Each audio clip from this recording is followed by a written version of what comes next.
The Sony NEX-3 was released back in 2010. Now, at the time, it cost around $600. Nowadays, you can find it used for about $100. So just what do you get with this 11-year-old camera? Well, there's a 14 megapixel APS-C size sensor, a 3-inch 920K dot LCD screen which tilts up and down, but unfortunately doesn't flip all the way around for filming yourself. And all of this comes in the form factor of a really small, sleek, lightweight design. Build quality of the NEX-3 is just kind of okay. You've got to remember, it was released in conjunction with the NEX-5, with the NEX-5 being the more premium version and this being the kind of lower end of the line. It's a bit plasticky, but it's still pretty nice. And, you know, overall, it's got a good size to it. It actually feels pretty good in the hands. In all honesty, it kind of looks like a little Blackmagic pocket cinema camera. It's got a pretty cool vibe. In terms of photography, the NEX-3 actually does a pretty decent job. I mean, you've got that 14 megapixel APS-C size sensor, and you have surprisingly decent dynamic range for a camera that's 11 years old. You know, I've seen more professional DSLRs from this same time period that have struggled more with dynamic range than this little APS-C size camera. Even though this camera is 11 years old, you're still going to be able to get decent images out of it.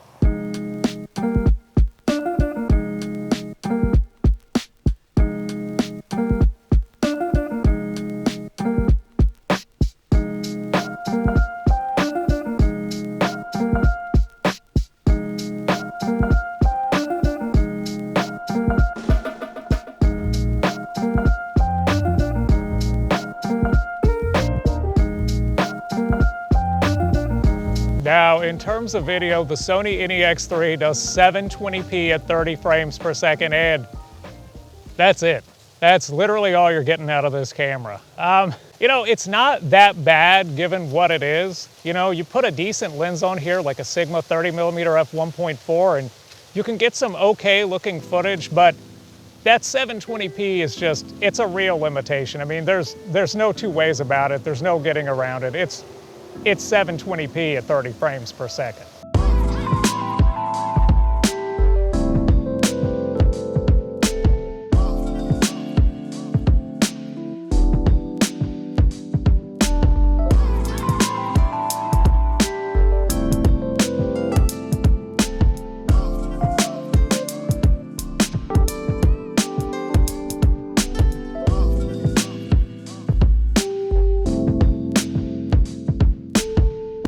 Autofocus on the NEX-3 falls into a sort of neutral category. Like, it's not bad, like, not trying to be funny, but it's not bad like Panasonic bad, but it's nowhere near as good as like modern Sony cameras. Like if you're picturing anything from the A6000 line or the A7 line, this camera is not that by any stretch of the imagination, but it's still decent enough that it's actually pretty usable.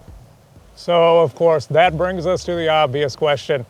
Is the Sony NEX-3 worth it in 2021? And unfortunately, the answer is no. And it kind of hurts my soul to say that because I like this camera a lot, but I can't recommend this camera simply by the sheer fact that the Sony NEX-5R exists. Now, if you're subscribed to this channel, I've done a handful of videos on the NEX-5R, and I'll link those in the end cards here, but the NEX-5R is the premium version of this camera. It's newer than this camera. It has a better all-metal build quality. It has a screen that flips all the way up for filming these types of YouTube videos. It does 1080p at 24 frames per second, 60 frames per second, or 25 and 50 if you have a PAL camera like mine. But the point being, it does all of these things for $120. It's only $20 more than the NEX-3, and so for that reason, I can't recommend a 720p 30 frames per second camera from 2010 when all you would have to spend is an extra $20 and get a much more modern camera with better build quality and does all the things that you need it to do. Plus, another thing that bothers me about the NEX-3's market price is, in 11 years, it's only come down $500. It was $600 originally, it's $100 now, and that's not enough of a discount. You know, kind of what I'm looking for when I film this channel, like the Canon 1D Classic comes to mind. That camera was $8,000, and now you can find it for $160. That's a great bargain. That's great value. The NEX-3, you know, it's just gone from 600 to 100, like, That's not enough of a discount given this camera's limitations. And that's the other reason why I can't really recommend this camera to you guys. It's like, for me as a camera collector, I've loved this camera, I've had it for a decade, I enjoy using it, but when this camera's limitations get in the way, I've got a ton of other cameras I can choose from, and I'll just go film with one of those. You guys who are sane, normal people who have a sane, normal amount of cameras, you're probably just looking for one camera, or at least a second camera to supplement your one camera that you already have, and it's like, I just can't imagine you guys using a camera with these kinds of limitations in this day and age. It's just, especially knowing that all you have to spend is $20 extra and you can get a better version of this same exact camera. Anyway, I think that's all I got for today, guys. Thanks for watching. I'll see you again next time.